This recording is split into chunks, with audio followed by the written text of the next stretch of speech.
The 100 Dresses, Chapter 5. The next day it was drizzling. Maddie and Peggy hurried to school under Peggy's umbrella. Naturally, on a day like this, they didn't wait for Wanda Petronsky on the corner of Oliver Street, the street that far, far away under the railroad tracks and up the hill led to Boggin's Heights. Anyway, they weren't taking chances on being late today, because today was important. "Do you think Miss Mason will surely announce the winners today?" asked Peggy. "Oh, I hope so, the minute we get in," said Maddie, and added, "Of course you'll win, Peg." "Hope so," said Peggy eagerly. The minute they entered the classroom, they stopped short and gasped. There were drawings all over the room, on every ledge and windowsill, tacked to the tops of the blackboards, spread over the bird charts, dazzling color, and brilliant lavish designs, all drawn on great sheets of wrapping paper. There must have been 100 of them all lined up. These must be the drawings for the contest. They were! Everybody stopped and whistled or murmured admiringly. As soon as the class had assembled, Miss Mason announced the winners. Jack Beggles had won for the boys, she said, and his design of an outboard motorboat was on exhibition in room 12, along with all the sketches by all the other boys.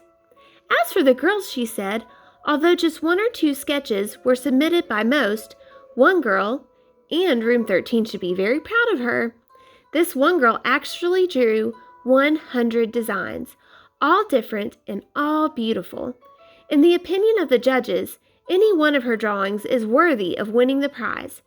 I'm happy to say that Wanda Petronsky is the winner of the girls' medal. Unfortunately, Wanda has been absent from school for some days. It is not here to receive the applause that is due her. Let us hope she will be back tomorrow. Now, class, you may file around the room quietly and look at her exquisite drawings. The children burst into applause, and even the boys were glad to have a chance to stamp on the floor, put their fingers in their mouths and whistle, though they were not interested in dresses. Maddie and Peggy were among the first to reach the blackboard to look at the drawings. "Look, Peg," whispered Maddie. "That's that blue one she told us about. Isn't it beautiful?" "Yeah," said Peggy. "And here's that green one. Boy, and I thought I could draw." While the class was circling the room, the monitor from the principal's office brought Miss Mason a note. Miss Mason read it several times and studied it thoughtfully for a while. Then she clapped her hands and said, "Attention, class! Everybody back to his seat." When the shuffling of feet had stopped and the room was still and quiet, Miss Mason said, "I have a letter from Wanda's father that I want to read to you." Miss Mason stood there a moment, and the silence in the room grew tense and expectant. The teacher adjusted her glasses slowly and deliberately. Her manner indicated that what was coming, this letter from Wanda's father, was a matter of great importance. Everybody listened closely as Miss Mason read the brief note. "Dear teacher, my Wanda will not come to your school any more. Jake also. Now we move away to the big city. No more holler Palack. No more ask why funny name. Plenty of funny names in the big city. Yours truly, Jan Petronsky." A deep silence met the reading of this letter. Miss Mason took her glasses off, blew on them and wiped them on her soft white handkerchief. Then she put them on again and looked at the class. When she spoke, her voice was very low. "I am sure none of my boys and girls in room 13 would purposefully and deliberately hurt anyone's feelings because his name happened to be a long, unfamiliar one. I prefer to think that what was said in thoughtlessness. I know that all of you feel the way I do, that this is a very unfortunate thing to happen. Unfortunate and sad, both. I want you all to think about it." So, that letter was saying, basically, that Wanda was getting picked on. So, the dad kind of told on those girls, right? And he was pulling his daughter from their school because he didn't want her to be picked on.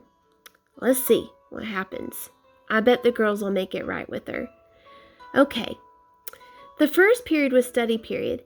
Maddie tried to prepare her lessons, but she could not put her mind on her work.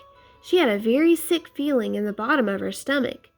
True, she had not enjoyed listening to Peggy ask Wanda how many dresses she had in her closet, but she had said nothing. She had stood by silently, and that was just as bad as what Peggy had done. Worse, she was a coward. At least Peggy hadn't considered they were being mean, but she, Maddie, had thought they were doing wrong. She had thought, supposing she was the one being made fun of, she could put herself in Wanda's shoes. But she had done just as much as Peggy to make life miserable for Wanda by simply standing by and saying nothing. She'd helped to make someone so unhappy that she had to move away from town.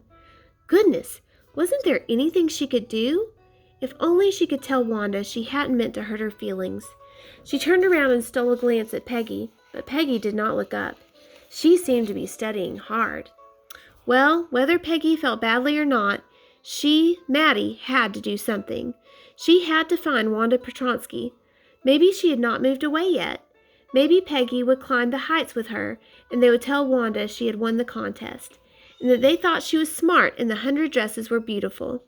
When school was dismissed in the afternoon, Peggy said with pretended casualness, "Hey, let's go see if that kid has left town or not." So Peggy had the same idea as Maddie had had. Maddie glowed. Peggy was really all right. She just always thought, just as she always thought. Peggy was really all right. She was okay.